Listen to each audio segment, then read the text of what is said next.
hapon mga kalapatids. So pagkalipas ng isang taon nung naibenta natin si Salpok, so nagbalik siya mga kalapatids. Eto. Grabe, ang ganda pa rin ng katawan. Solid. Hindi ko makakalimutan yung ano nito. Ring band, naka Javier Leyte, BFRC. Sa GRPC kung saan siya nanalo. Ito nga yung 9th overall natin, champion 11 overall. So nakuha niya 3 certificate tsaka isang trophy. Ayan. Titingin-tingin siya mga kalapatid. So kilala niya kasi itong lugar na to dahil dito siya lumaki.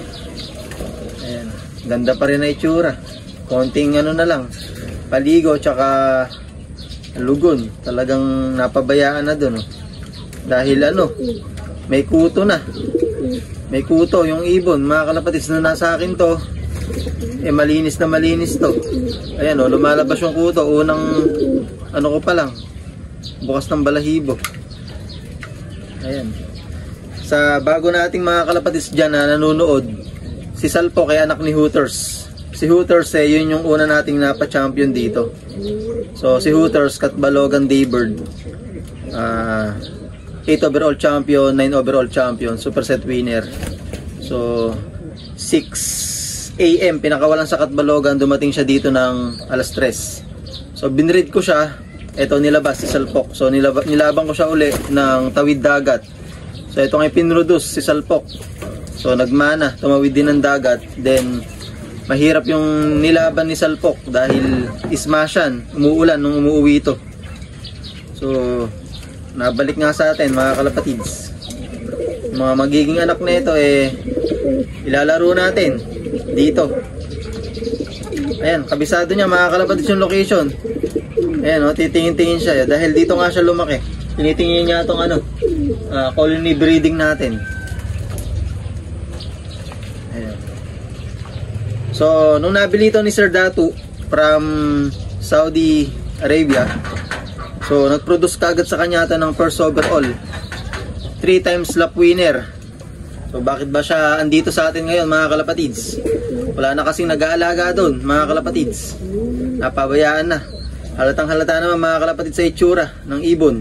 Madungis, manitae. Then unang buklat ko kanina sa ano, balahibo. May mga kuto nga.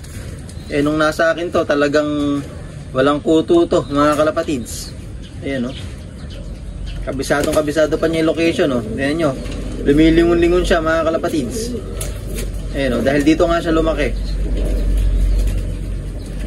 So 2 piraso yung nakuha sa akin ni Sir Datu. Ito nga si Salpok tsaka yung isang hen.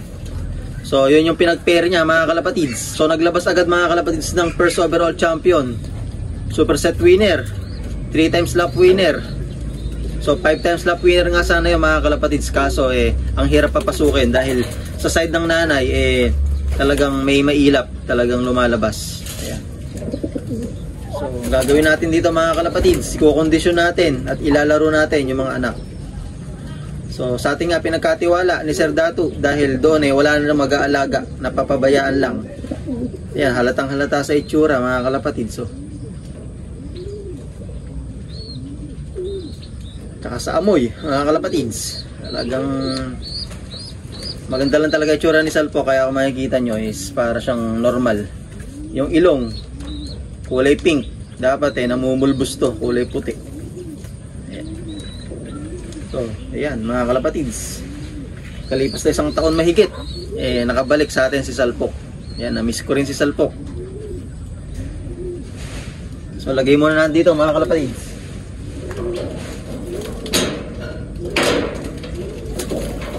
Ito naman mga kalapatids yung hen na nabili rin sa akin Sir Dato. Ito nga'y pinares kay Salpok. Ayan. So bali pinsan to. Hindi. At kapatid pala to sa tatay ni lap champion. Tama, kapatid to sa tatay ni lap champion natin ng Tagudin Ilocos Young Bird Old Bird. So 2 trophy nakuha nun. Kapatid to sa tatay. Ang nanay naman nito, si Lady Sniper, yung Katbalogan Summer natin. tumawid din ng dagat. Ayan, nakaperso ko pa yan mga kalapatids. Personal band ko. And then yung ring band ng aking mentor sa US. Ayan, AU 2021.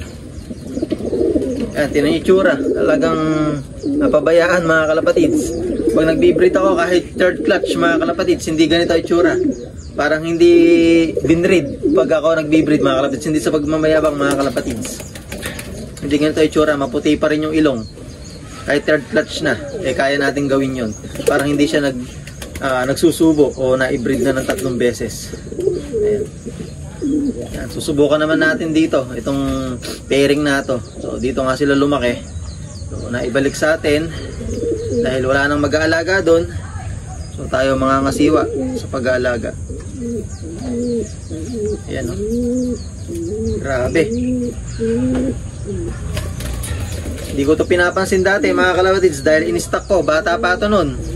Hindi ko sila naisip na pag-pere ni Salpok tsaka ito. Anong pala, nung nabili na ni Sir Datu sa akin, sila pala magpuproduce. First overall, solo complete clacking sa La Union.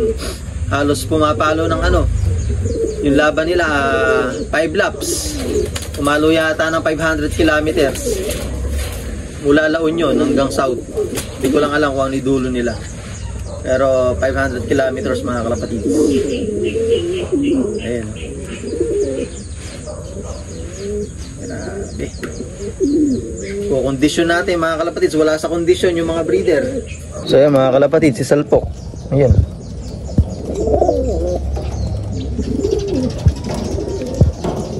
Ayan. Ayan, nakapokus sa camera. Si Salpok yan mga kalapatids.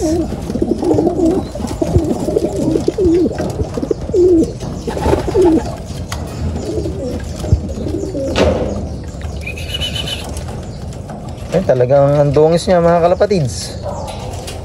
Tingnan yung kulay, oh. Sa camera medyo malinaw, pero dito sa personal madungis. Pabayaan talaga mga kalapatids. Bali ito, yung hen mga kalapatids na kapares ni Salpok yan. Yan yung pinaris niya. Yung pares na binili sa atin, kakin hen. Yan. Bali kapatid ni lap champion.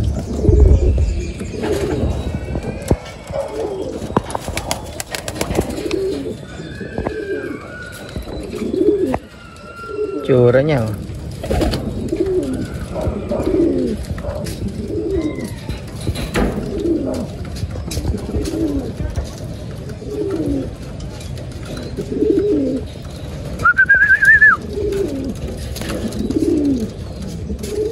Bukas magpapaligo tayo mga kalapatids.